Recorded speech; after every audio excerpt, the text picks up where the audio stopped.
Olá, boa noite e cá estamos nós para mais um programa História de Vida, hoje com um apresentador novo, com uma forma nova e com um convidado especial. Eu sou Ana Correia, entretanto já apresento o convidado e quero, antes de mais, agradecer a oportunidade de estar aqui e ter o privilégio de estar aqui com o convidado que nós vamos ter hoje.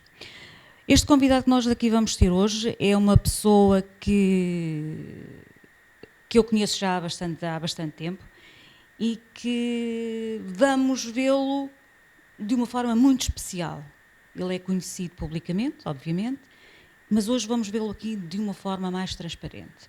Ele foi economista de profissão, trabalhou no Banco Mundial durante 30 anos, representou as Nações, foi representante nas Nações Unidas, na Organização Mundial do Comércio, é detentor de vários prémios internacionais, eu vou só referir a alguns, como o Embaixador da Paz em 2001, também é detentor do Prémio da Paz, Compaixão e Tolerância em 2003, é um mestre tibetano, com o nome Chotab Ken Zambuling, que eu julgo que, traduzindo, quer dizer o sanador do mundo, e já vão perceber que isto é perfeito. E este mérito, digamos, esta mestria, portanto, foi-lhe atribuída pelo Lama Gangchen Tulku Rinpoche. É autor do livro Tao da Gestão, lançado em Portugal em 2011, e entre outros livros, mas isto, como eu disse, é quem é esta pessoa publicamente. Vai-se ao Google, nós vamos procurar por Alfredo Sefer Yunis e vamos ter esta informação toda. Mas o objetivo desta conversa hoje é exatamente para dar a conhecer um pouco de quem é este ser, esta pessoa de luz que eu conheço e que tem um mérito enorme estar aqui hoje. Obrigado. Boa noite, Boa Alfredo. noite. Obrigada por ter aceito o nosso convite para estar aqui à conversa. Dito isto, portanto, é uma faceta do Alfredo, não é? Estávamos a falar em off, nós rotulamos a nossa vida para aquilo que nós fazemos, não é? Mas, na verdade, quem é o Alfredo? O Alfredo é nesta vida, não? Nesta vida é um homem. É um homem que vem aqui a tentar avançar em meu caminho espiritual, resolver uma grande quantidade de temas espirituais, tanto a nível individual como a nível coletivo. Um de mis grandes desafios neste caminho espiritual é a proteção da Mãe Terra. Não para mim, para as gerações futuras. Exatamente. E ao mesmo tempo que provocar uma integração entre a vida material e a vida espiritual. Tudo tem uma semente espiritual.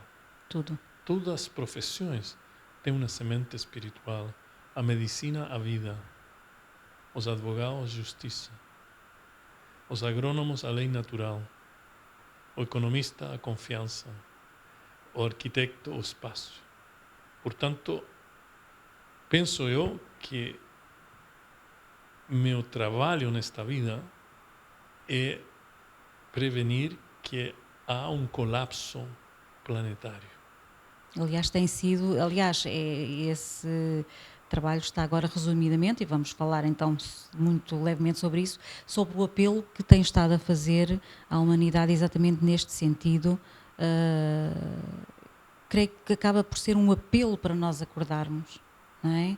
Exatamente. Acordarmos de um sono que teimamos em manter. E eu questiono, era uma das questões que eu aqui tenho, porque é que nós não cuidamos como devíamos da Mãe Terra? E a questão é aqui, será pela nossa falta de amor próprio que nós temos, que não conseguimos reconhecer que vivemos neste organismo vivo, nesta relação simbiótica com a Mãe Terra e por isso não descuramos tudo aquilo que ela nos oferece e que temos que fazer? Absolutamente. o primeiro passo é reconhecer nossa relação, mais uma relação de mutualidade. Uma relação de mutualidade é uma relação em que todas as partes estão bem. Não eu estou bem, mas a Madre Terra está mal. Eu estou bem, mas tu estás mal. Isso não é uma relação de mutualidade. Mas isso demanda um estado de consciência. Não é automático.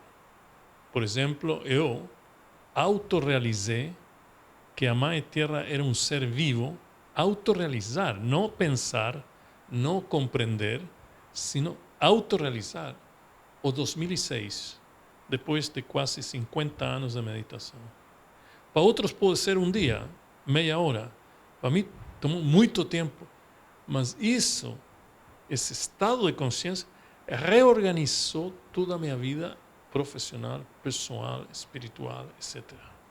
Segundo, quando uno não tem um nível de consciência para autorrealizar que eu sou uma parte, não o dono de uma matriz de vida, então eu começo a compreender o estado da lei da interdependência. Eu sou porque tu eres porque eu sou. Então, isso tem relação contigo, com todos os seres humanos, com todos os seres sintentes e com a natureza. Não é só uma coisa homocêntrica, não é? É o ser humano. Mas isso demanda um novo estado de consciência. O Buda dizia que tudo o que surge tem uma correlação matemática perfeita com um determinado estado de consciência. Se esse estado de consciência não existe, isto, entre aspas, não existe, não surge. Mas há partes do ser humano, emocionais, materiais, etc., que também estão a restringir essa relação com a Madre Terra, de não fazer nada, não é tua pergunta. Primeiro, para muitos que têm o poder político e econômico, está muito bem não mexer com os temas ecológicos da natureza, porque há muito dinheiro em jogo. Por quê? Porque alguém disse, isso ali, Ana, é o lixo. Não, o lixo é muito caro. O lixo é uma fonte de riqueza impressionante. Não quero mudar esta tecnologia do petróleo para nossos carros, para nosso aquecimento nos hogares, etc., etc., porque há muito, muito dinheiro nisso. Terceiro, não é só esse tema de dinheiro, de valor que o mercado, não nós a nosso interior, o valor de mercado. Por exemplo, como é possível que eu vou a cortar um árvore de 3.000 anos e reemplazar esse árvore com um eucalipto de 3 meses? A genética, não só a genética física, material, mas a genética espiritual da criação, é imensamente diferente. Nós chegamos a uma terra criada, não quero entrar em teorias metafísicas, e essa terra nós estamos a mudar com o produto laboratório. Estamos a comer produtos de laboratório, pesticidas, herbicidas, produtos químicos, etc., etc., que não têm fertilidade. Nós estamos a mudar fertilidade, espaço, fertilidade, por um espaço de não fertilidade. Por exemplo, as sementes, não é? Sim. Que não têm essa fertilidade. Essa capacidade de gerar, exatamente. Então, estamos a criar um ser que não tem fertilidade. E por último, há muitos elementos, não é? Estamos em sociedades que não têm capacidade de acumular sabedoria. Estamos a acumular conhecimento, mas não sabedoria. Sabedoria tem uma origem aqui, ao interior. de minha origem. Minha origem agora, ante, futuro, presente, passado, presente, futuro, e no tempo presente. Outra coisa é ouvir conhecimento, informação, que é um nível de consciência muito baixo. E ainda, eu penso que temos que criar, formar o ser planetário.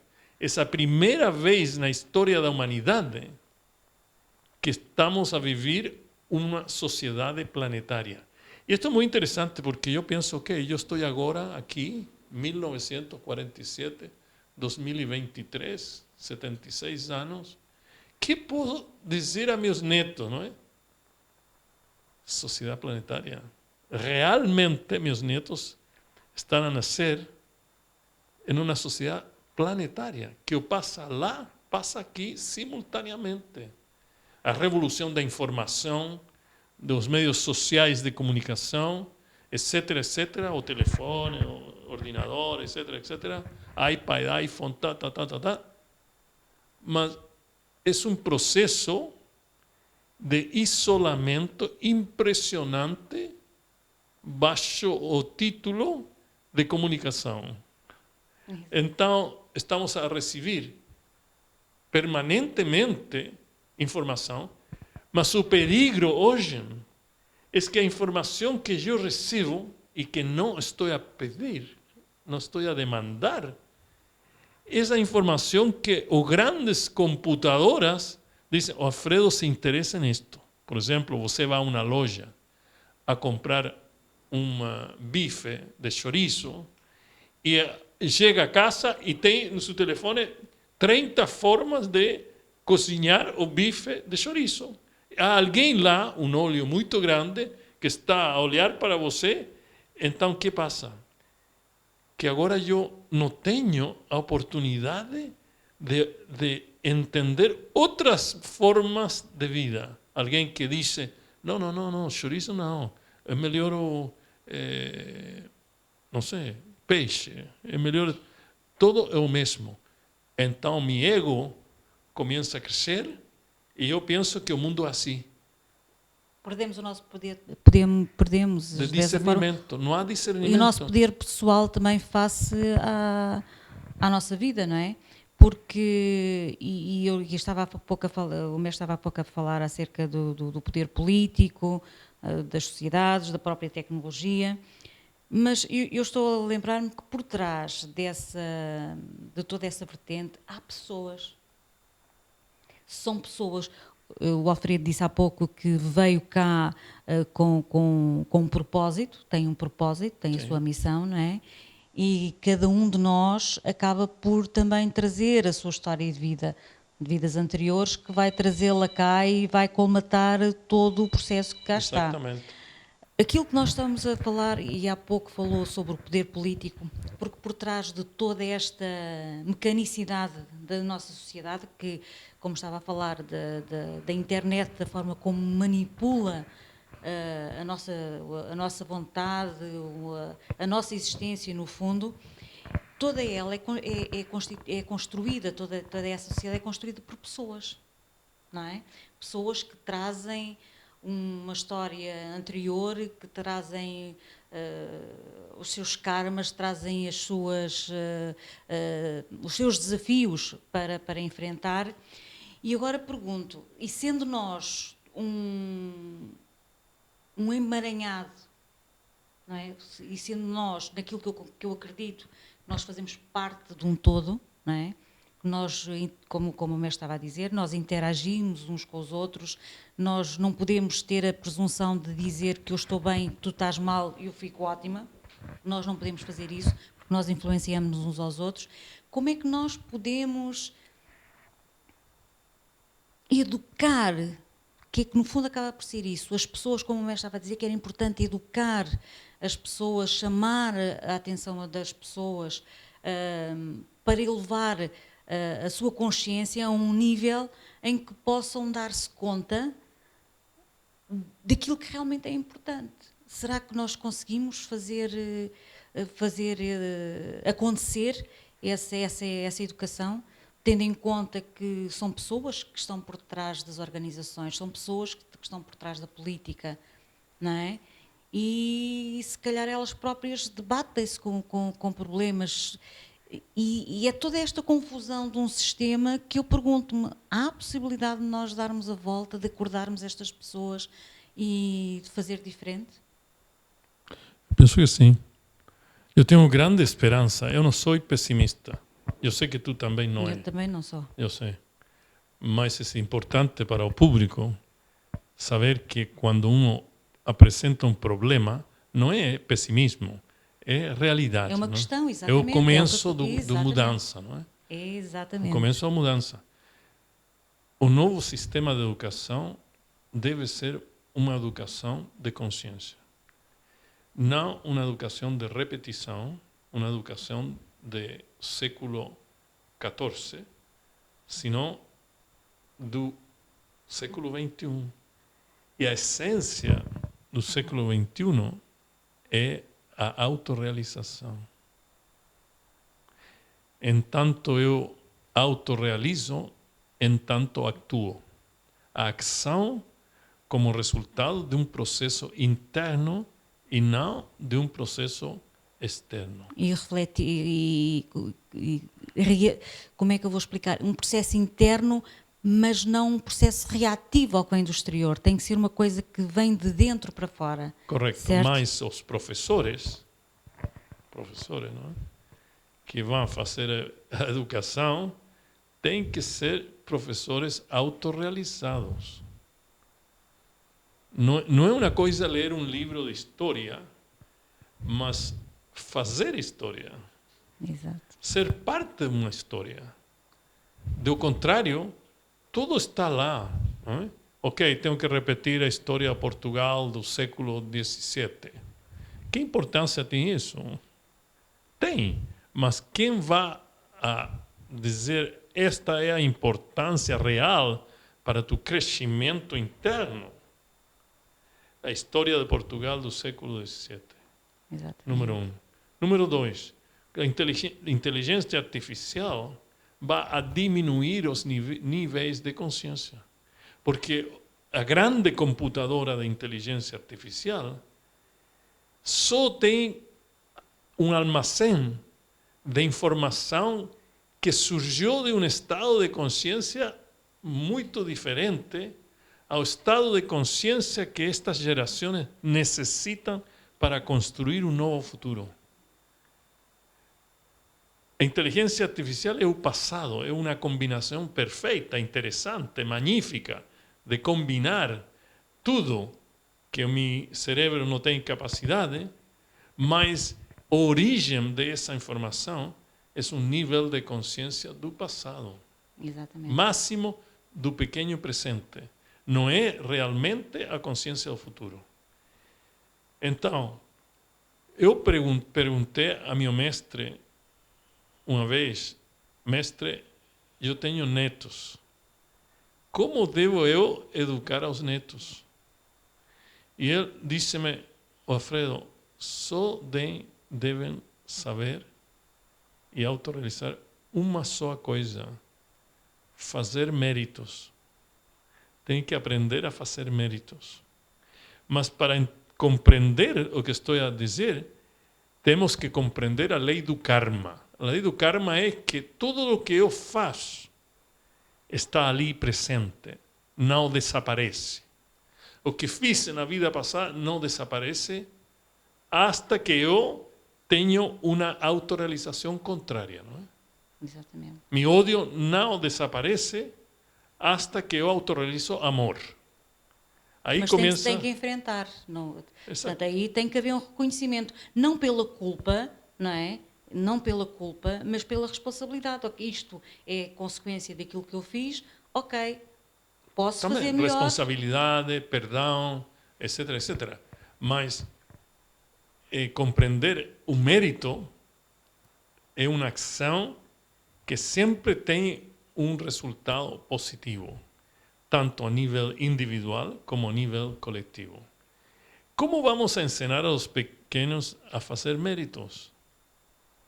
Não a repetir uma história que eles não fazem parte, repetir muitas coisas. Mas não é fácil para o sistema político ter pessoas de alto nível de consciência. É melhor que seamos todos ovelhas, não é? Sim. Que seamos líderes. A liderança do futuro é a liderança de uma pessoa de alto nível de consciência. A política deve ser um caminho de autorrealização. A economia deve ser um caminho de autorrealização. Se não está o elemento autorrealização, não serve. Mas aquele que está aqui pode perguntar: autorrealização de quê? A primeira autorrealização é submissão na terra, o Dharma, não é? Não fala do Dharma. Você não chegou aqui em paraquedas, não é? Ok, alô, sou Mário, sou Roberto, sou Maria, estou aqui. Não. Você é parte de uma grande matriz de vida, não é? Junto aos animais, aos árvores, aos pássaros, às flores. Pode você imaginar, Ana, um mundo sem flores? Eu não posso. Não, sem flores, impossível. sem animais. Sem árvores, Não. sem animais. É impossível. Então, é o momento agora de fazer essa mudança neste ponto de inflexão, não é? Ou vou para trás, ou vou para frente. Estamos aqui, não? Na era de Kali Yuga. Então, que quisera eu que falem as gerações futuras de mim? Sim. Eu quisiera que eles dizem: ele lutou. Não, tudo não está bem. A contribuição pode ser melhor, mas ele, hasta o último minuto, protegeu nosso planeta. Exato.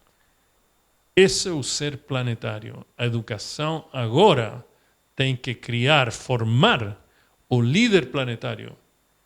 Uma pessoa que tem sua própria identidade, mas tem a capacidade de transformar-se no outro. Quando a transformação em outro é possível, sem uma perda de identidade, estamos bem. Eu sou chileno, tu eres portuguesa, outro chinês, mas um só planeta, uma só sociedade. Mas isso vem pelo desenvolvimento, pelo aumento da própria consciência, não é? Por suposto. Porque nós não podemos, e eu vejo isso pela minha própria experiência, que nós, conforme vamos ampliando, vamos crescendo, nós vamos criando uma empatia onde não há possibilidade de separação. E lembro-me do mestre falar muito, e para mim foi muito importante, falar que estávamos num momento de inclusão, não separação. Exatamente. De inclusão, mas não de separação. Inclusão é um estado do ser. Exatamente. Não há é uma coisa não há que eu separação. posso comprar no supermercado. Exatamente. Então, como estarei? Agora, eu uso a palavra consciência muitas vezes, e tu também, não é? Exato. Eu quero dar uma definição muito prática, não filosófica, da consciência. A consciência tem 5 elementos. A experiência. Sim. Que experiência vamos a dar aos meninos? Segundo, a intensidade da experiência. Terceiro, a capacidade de armazenagem deste cruce entre a experiência e a intensidade da experiência. Quarto, o software para organizar isso que vai dentro da armazenagem. E, finalmente, a experiência cognitiva que surge, experiência, intensidade, experiência, armazenagem, ordenamento da armazenagem. Então, o importante é que nós pensemos em uma educação que apanhe estes 5 elementos. Qual é a experiência de agora dos meninos? Não é boa, ok. Muda a experiência. Com que intensidade estão a viver estas experiências? O medo? Felicidade? Esperança? Desesperança? Almacenagem. Onde vai tudo isto? A mente. Tem uma mente equilibrada? Tem uma mente difícil, fraquinha? Falta de autoestima? Também este chip que organiza isto, que está mais para frente de seus olhos? Ódio, raiva, o amor, compaixão, serviço, etc, etc. E finalmente, criar o ponte com essa experiência cognitiva. Um exemplo muito simples. É de noite. Nós só saímos de noite como enamorados. Que maravilha que chegou a noite, as estrelas, a lua. Mas se um menino vai na noite e diz, não, aqui há monstro, não é? Não, eu não quero estar aqui, isto é muito mal, eu não quero acender a luz. Dois mundos diferentes.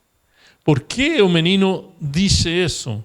Porque ele está a olhar a televisão, o telefone, que a noite é o crime, não é? A noite é prostituição. A noite é, não sei, qualquer coisa. É uma programação que acaba por ser contraprodutiva para aquilo que é necessário neste momento da história. E eu tenho pensado muito nisto e eu, nas minhas divagações, pergunto-me, e eu sinto, é aquela sensação que nós temos, eu acho que nós estamos numa transição do ser humano. Será que nós estamos a vivenciar uma transição da espécie do ser humano? Será que nós estamos... Eu às vezes pergunto-me, eu sinto que eu não sei explicar, às vezes há aqui qualquer coisa, nós temos que mudar mesmo, é a consciência que nos empurra, que nós temos mesmo que mudar, como o mestre estava a dizer, que estávamos num ponto em que ou vamos para trás ou vamos para a frente, mas se calhar nós temos mesmo que ir para a frente. É a nossa única escolha, será? É correto. Mas a pergunta é quanto tempo vai? Pois, quanto tempo mais ainda nós temos, não é? Para ir para frente. Quanto sofrimento temos que aguentar? Mas é importante. Nós estamos sempre em transformação. Sempre. O problema é que não estamos sempre em metamorfose, não é? Borboleta, não. Estamos aqui ainda. Por que é que nós resistimos tanto? Na sua experiência, ao longo de todos estes anos, por que é que o ser humano resiste tanto à mudança? Porque se esse é o nosso, e eu faço essas questões para mim, portanto, não. Se o meu propósito, se eu tenho que crescer, se eu quero crescer, não é? Se eu quero ser uma pessoa melhor, se eu quero ser mais empática, se eu quero ter um melhor exemplo, por que é que eu resisto tanto? Porque é muito mais cômodo sentar-se numa cadeira que sentar-se no ar. Então, eu penso que o ar não é denso. Meu corpo é denso. Então, para poder me sentar no ar, tenho que baixar a densidade de meu corpo, a densidade de minha vida, a densidade de minha palavra, a densidade do meu pensamento. Mas nós temos 3 corpos, muito mais, mas Sim. 3 corpos importantes. Um é o corpo da transformação permanente. Mas não fazemos um trabalho para aumentar a qualidade deste processo de transformação. Mas há outro corpo do gozo, não? O corpo do amor, que tem outra mecânica, tem outra maneira de fazer. Não está separado do corpo da transformação. Depois temos o corpo da verdade, não é? Da verdade última, do conhecimento em sua máxima expressão. Também está sempre conectado. O Buda chama o primer corpo, Nirmanakaya, transformação. Sambhogakaya, o gozo. E Dharmakaya, Dharma, não? Missão, verdade, sua verdade, Dharmakaya. Estes três corpos hoje estão separados. E estamos muito ocupados com um Nirmanakaya complexo, muita fricção, muito calor, muito raiva, muito tudo. Então, o Sambhogakaya, o corpo do amor, não está a se desenvolver. E este outro corpo não me interessa, é muito esotérico. Não, estamos mal. Então, nós temos uma responsabilidade partilhada deste mundo em todas suas proporções, em todas suas manifestações. Mas quando estamos a falar de transformação, não é só o ser humano que está se a transformar permanentemente, consciente ou inconsciente.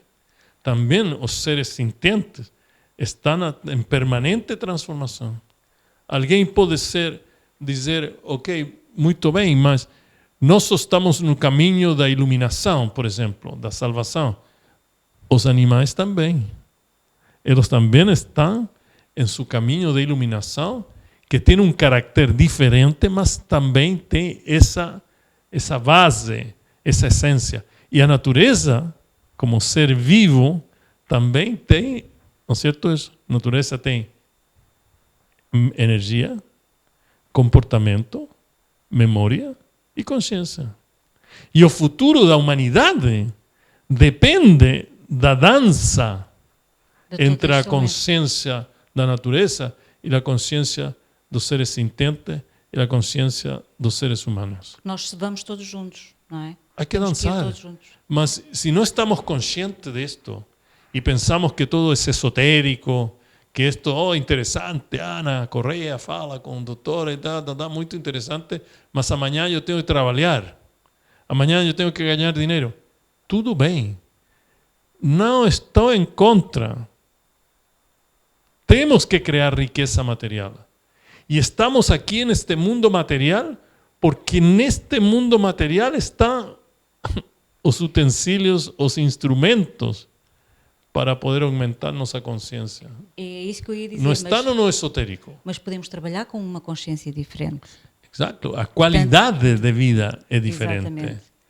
Podemos trabalhar, podemos construir a riqueza, mas temos que pensar com que consciência, não é? Qual é a intenção com que eu estou a fazer isto, não é? Podemos dizer, porque se é para o bem da humanidade, se é para o bem de todos, ou se eu só estou a pensar no meu bem próprio e no meu egoísmo, correcto, digamos assim. Estamos a viver em um mundo coletivo. Então, o que você disse é muito importante. Não é para mim, é para todos. Eu sou porque tu eres porque eu sou. Mas essa é uma lei. A outra lei, somos todos interdependentes, mas também o interno é como o externo. Estamos nestas duas posições. Eu tenho que fazer meu trabalho. É como um funil ao revés, não é? Eu faço meu trabalho, vou ao coletivo, entrego ao coletivo minha transformação, o coletivo transforma-me, volto ao meu trabalho e a energia espiritual é assim, não é? E aqui o meio entre meu trabalho e o coletivo está o que chamo a consciência do conteúdo total da existência da vida. E essa consciência do outro, eu e o outro, essa relação de mutualidade que vai fazer surgir esta sociedade planetária. Não podemos fracassar. O fracasso seria realmente horrível. Temos a tecnologia? Temos. Não temos a biologia. Estamos a destruir todos estes cantinhos ecológicos que estão aí do começo do planeta, que cada vez são menos. Isso é péssimo. Hay una ilha no norte do Pacífico com plástico, quase como o tamanho da Europa. Como é possível? Como é possível que todas as fontes de água do planeta estão contaminadas? Como é possível? Como é possível que agora estamos à defensa, Covid, e amanhã outro Covid? O que vamos fazer? Somos vítimas do desenvolvimento ou queremos ser arquitetos do desenvolvimento? Mas se você quer ser arquitecta ou arquiteto do desenvolvimento humano, material, espiritual, não só espiritual, material, então você tem as capacidades, você tem a resiliência, você tem ahínco, você tem o desejo, compromisso profundo de mudar. A mudança começa com minha mudança. Então, fazer meu trabalho. Depois vou ao coletivo. Não é assim. Não é oh, mananina, mananina. It's okay. Isso é necessário para eu baixar ao coletivo, dar ao coletivo, e o coletivo dar a mim. Ô, Alfredo, a realidade que tu pensas não é essa, esta. Ok? Então, volto a trabalhar nessa assim. Mas agora estamos em uma situação em que não é um tema de intenção, é um tema de visão. É uma luta de visões diferentes. Eu participei na política. E qual é essa resposta fácil? Uma ideologia antiga, podre, mas que me sinto bem. Eu sou isto. Você é isso. Dualidade, não é? O extremo. É impossível. Que diálogo vamos a ter? Que educação vamos a ter? Se somente tu aceitas que seja tua forma de educação e não outra forma de educação. Isso não é possível. Mas por que passa isso? Passa porque nosso nível de consciência contenedora de conteúdo é muito pequenina e não estou disposto a perder nada. Zero. Não é possível. Eu acabo de escrever um livro, está na Amazon, não vou falar do livro, mas é liderança em um meio de desenvolvimento sustentável. Não é? Desenvolvimento sustentável pode ser uma coisa física, não é? Tratar o lixo, plantar um árvore, mas também pode ser uma coisa valórica. Não é? Quando você tem a realização da Mãe Terra como ser vivo, há uma mudança profunda de valores. Exatamente. Não? Valores. Mas também pode ser um estado de consciência. Se desenvolvimento sustentável é um estado de consciência, estamos a falar de outra coisa, completamente diferente. Alfredo, como é que foi a sua experiência na política? Como é que... Nós agora regressando ao Alfredo. Alfredo, este ser que nós temos aqui à frente e que vibra connosco, como é que foi viver com a política? Que não é fácil, não é? É porque é necessário viver com ela, é necessário enfrentá-la e trabalhar ao lado dela, mas os valores são diferentes. Apesar de serem pessoas, como se falou há pouco, são pessoas que estão do outro lado. Será que nós temos que fazer um pouco de acupuntura para elas conseguirem fazer o despertar delas e se calhar... cumprirem o seu papel da melhor forma, também como políticos? Será que passa por aí esse relacionamento? Não deve ter sido fácil. Não é fácil. Primeiro, a política é necessária. É como o ar. Mas eu não quero respirar ar contaminado. Mas o ar é o ar. A política é a política. Nós necessitamos, como os franceses falam, não é? A grande politique. Não esta política de boxeo, de muito pequeno nível. A política hoje se pratica em um vazio ético e espiritual. Então, minha intenção era tentar esta acupuntura espiritual de unir a espiritualidade com a política. Porque a política sem espiritualidade é um caminho suicida. Mas a espiritualidade sem a política é uma teoria.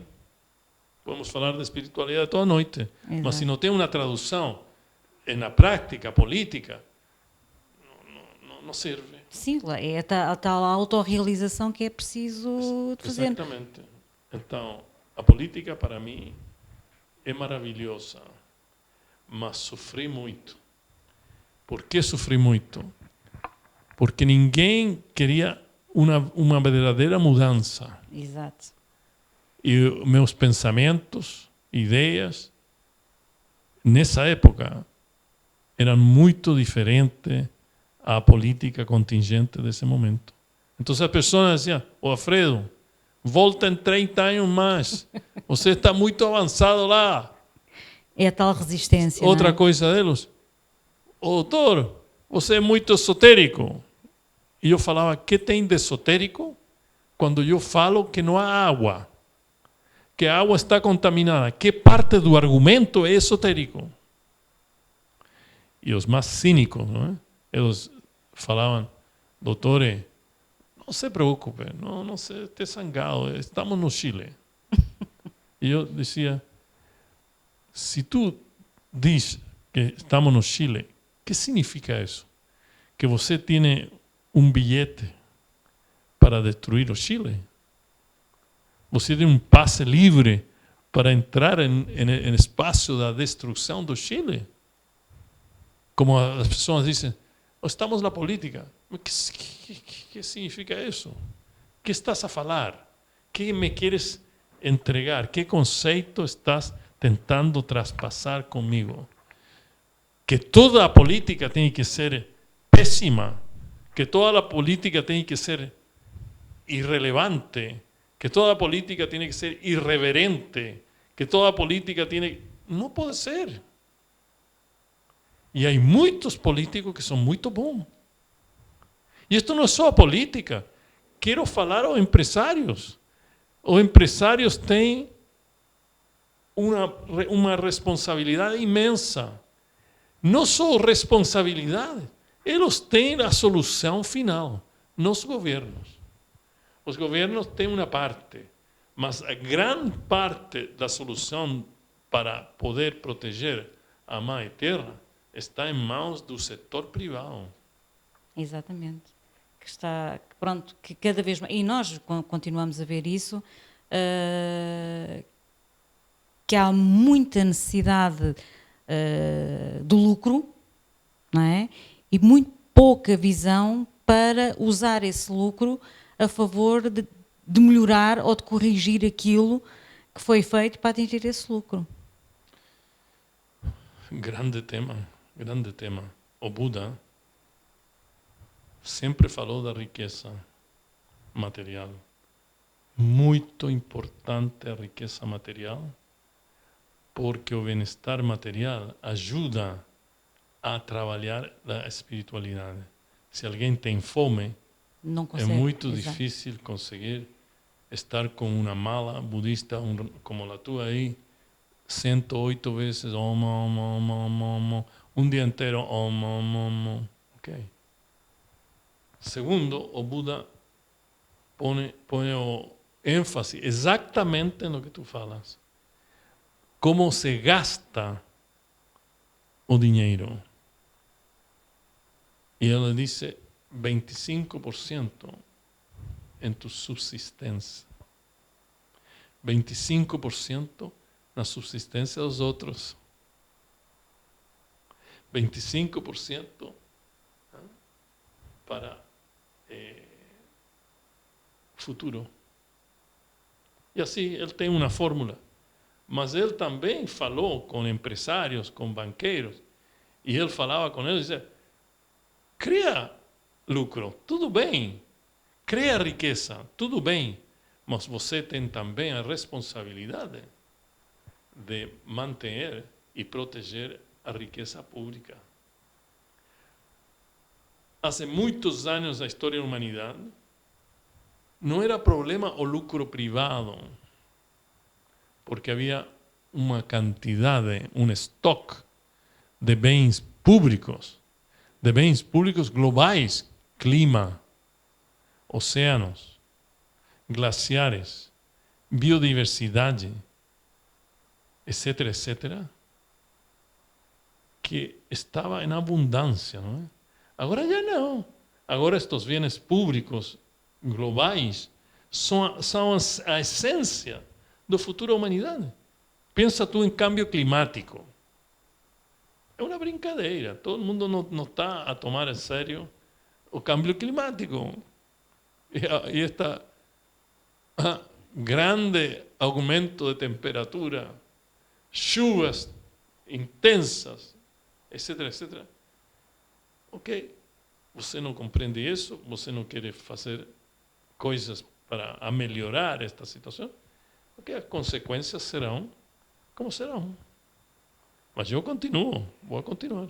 Exatamente, porque... Mas a política é dura, a política é difícil, mas é bonita, é interessante porque é como um teste na universidade, não? Você tem que responder a isso. Quanta capacidade tem em você de que você fala? Quanto argumento tem em você do que você fala? De suas promessas, de suas coisas.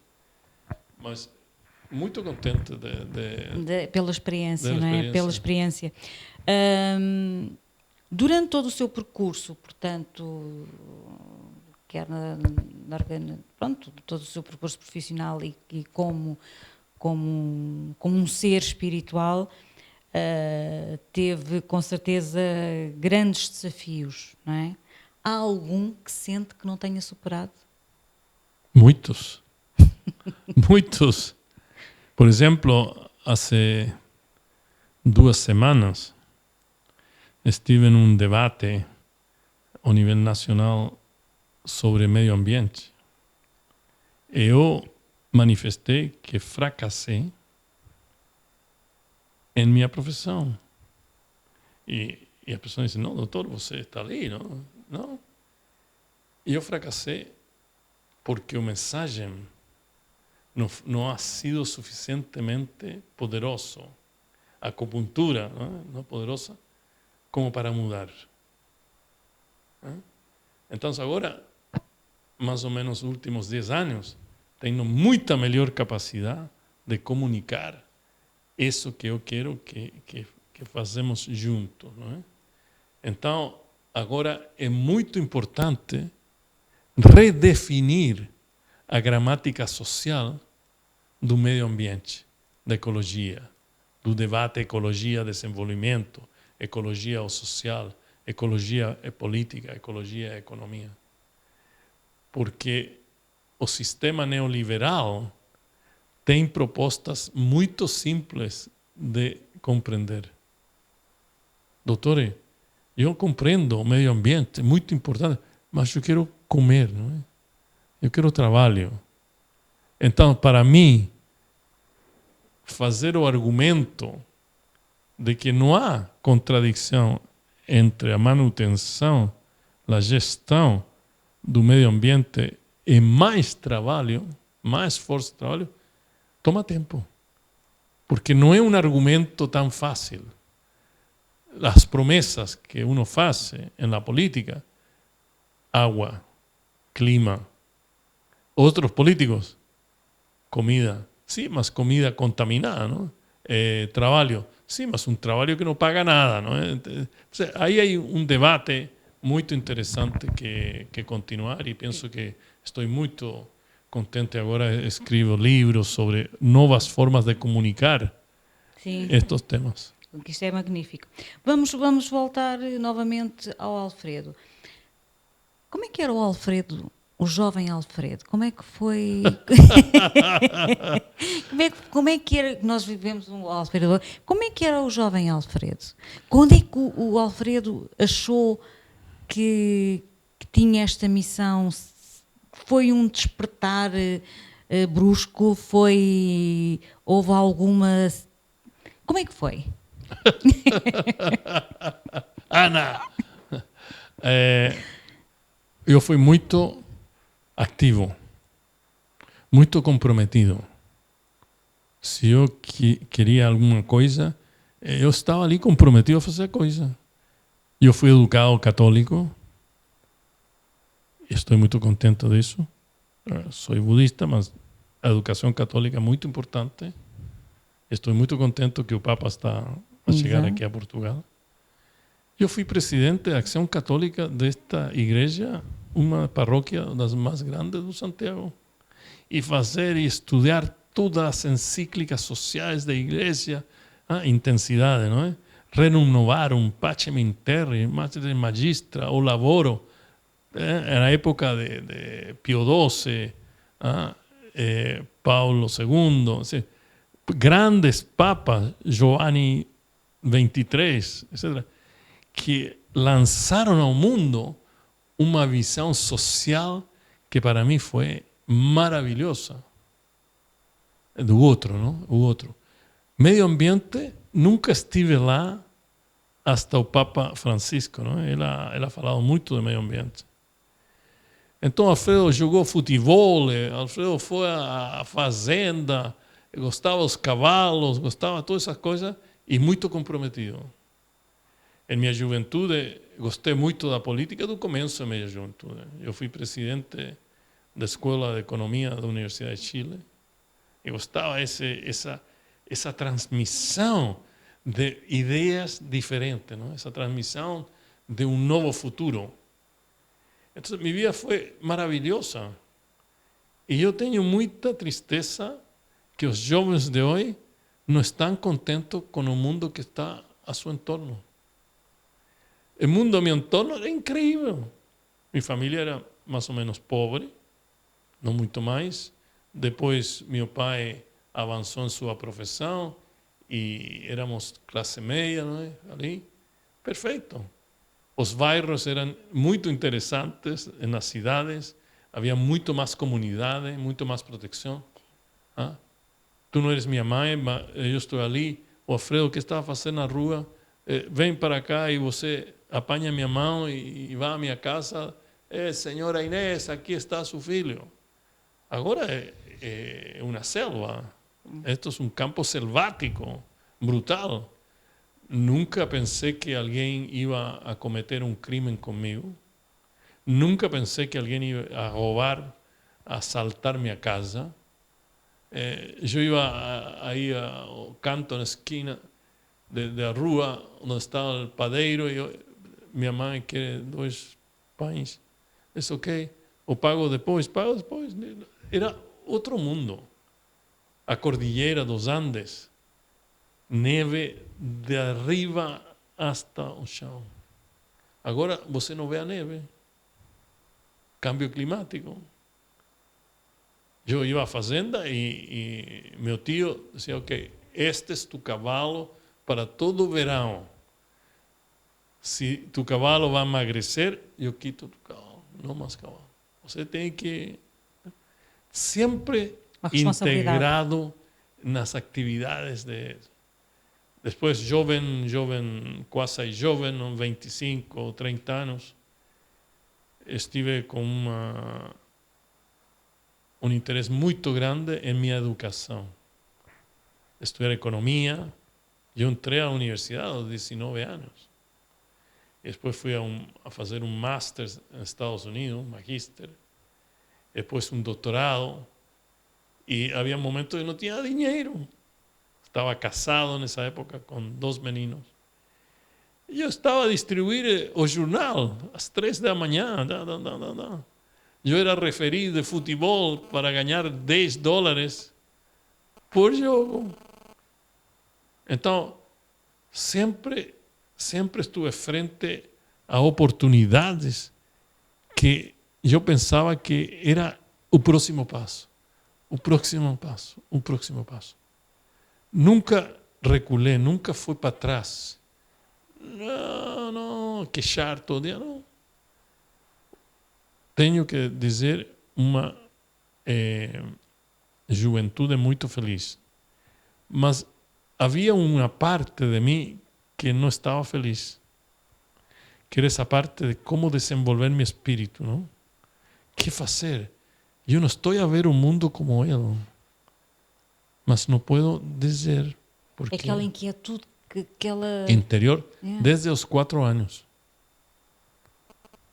Quando expressei minha inquietude aos 4 anos, a minha mãe, que estava a dormir com meu pai disse, não, ele vai ao psiquiatra, isto não é possível. Eu expressei uma revelação, uma experiência espiritual muito linda. E meu pai, o primeiro que falou a minha mãe, não, isto não é possível. E nós fazemos isso com todos os nossos filhos. Não só a espiritualidade, também coisas como, eu, pai, não quero ser advogada, eu quero a música.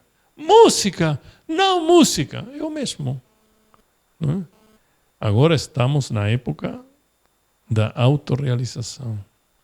Portanto, é muito importante que os pais estejam a olhar estes jovens. Quando eu morei em Portugal, eu vi que Portugal tinha a taxa mais alta de suicídio universitário. Como um estudante universitário quita sua vida, não é? Que passa? Que há? Que não há? Falta a educação de consciência, aquela educação que falou há pouco, uma educação com consciência para trazer os jovens, que é isso que nós temos que pensar muito seriamente, é que a educação não pode ser apenas uma educação académica, tem que haver uma integração do ser humano como um todo, porque o ser humano... Mas quem faz? Quem está preparado para fazer isso? Quem tem o peso para ir lá e dizer, filho, verdadeiramente, agora o caminho é esse. Eu tenho sempre muita cautela de não dizer a ti nunca, dizer, esto é o caminho, não. Eu te dou instrumentos. É como o Waze no auto, não é? Se você não sabe, o Waze à direita, a 100 metros, à direita, mas você tem que conduzir o carro, não eu. Os meninos têm que começar a conduzir seu próprio carro agora. Não tem que esperar a ser adultos frustrados, adultos que estão dispostos a qualquer coisa. Não é possível. Os psicólogos antigos, antes, diziam que a formação da personalidade é durante 1 e 7 anos. Depois de 7 anos está tudo feito. Grave. Nossa sociedade não está a ajudar, a apoiar a mulher. A mulher é a essência da sociedade do século XXI. E temos que ser governados por a energia feminina. Essa energia de cuidado, de estar com respeito, com um ritmo diferente à energia masculina de concorrer, ganhar. Pois, e se nós pensarmos, se calhar é esse desequilíbrio entre a energia feminina e masculina que acabam por trazer grandes problemas e grandes conflitos que podiam ser evitados, não é? Assim é. Nós estamos a chegar aqui ao final, com muita pena do nosso programa, mas eu queria trazer-lhe uma mensagem que postou no seu Facebook, e se eu retirei bem, era: vivemos o milénio do envelhecimento. Do envelhecimento.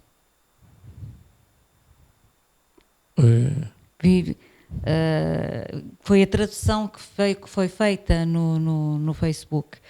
Portanto,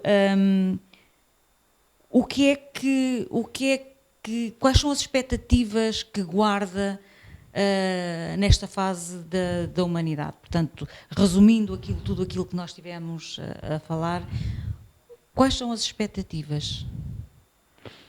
Primeiro, que há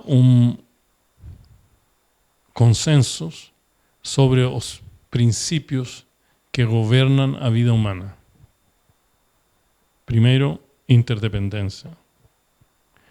Segundo, correspondência, interno, externo, ecologia interna, ecologia externa. Proteger a terra, proteger as gerações futuras, mudar as instituições internacionais que não têm a capacidade de gerir esta transição hacia o século XXI. Uma grande reforma da ONU, uma grande reforma das instituições Bretton Woods, Banco Mundial, Fundo Monetário Internacional, Organização Mundial de Comércio, Organização Mundial da Saúde. Terceiro, empoderamento da cidadania. Estamos a viver o mundo cidadão, não dos governos. É muito interessante estar na ONU com o representante do país e com os mesmos representantes da sociedade civil do mesmo país. É dizer, tu não me representas aqui na ONU. A verdade é esta. Temos que viver a sociedade valórica, não de valor de mercado, não é? Mas sociedade de valor interno. Temos que ter uma sociedade planetária que está a gerir o planeta como um todo, como uma unidade. Há países hoje que estão a utilizar 2 ou 3 ou 4 planetas Terra.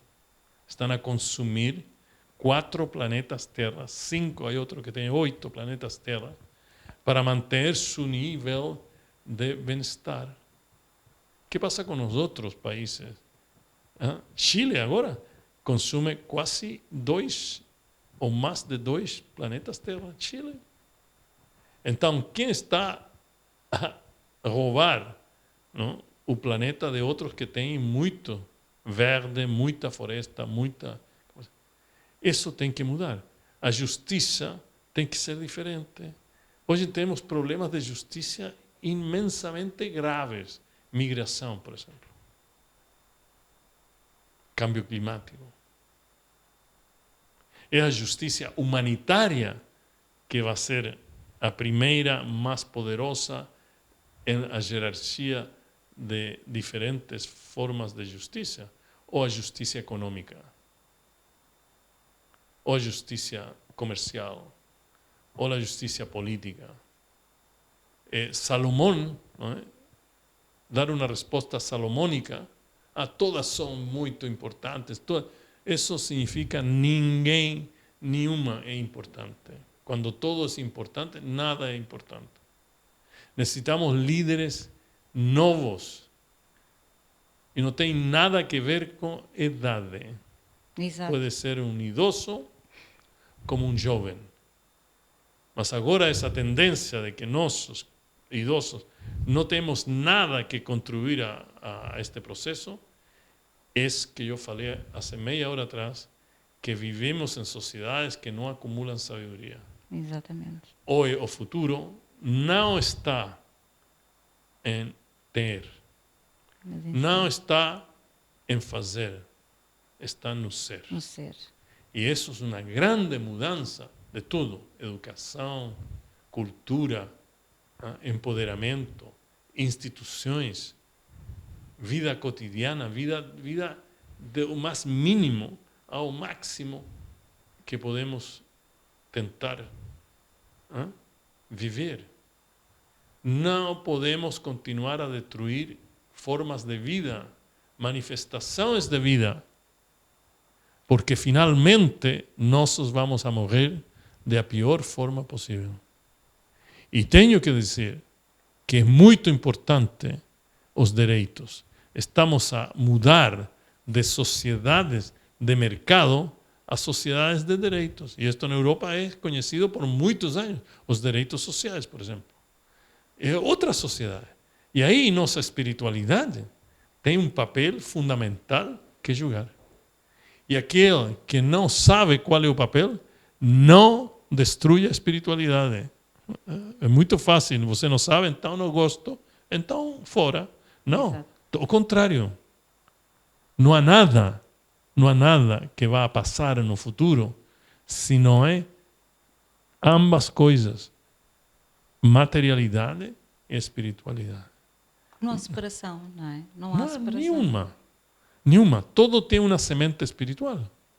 Exatamente, não há separação. E é por aí que se calhar tudo tem que mudar, se calhar começando exatamente pelo facto de assumirmos que não há separação, não é?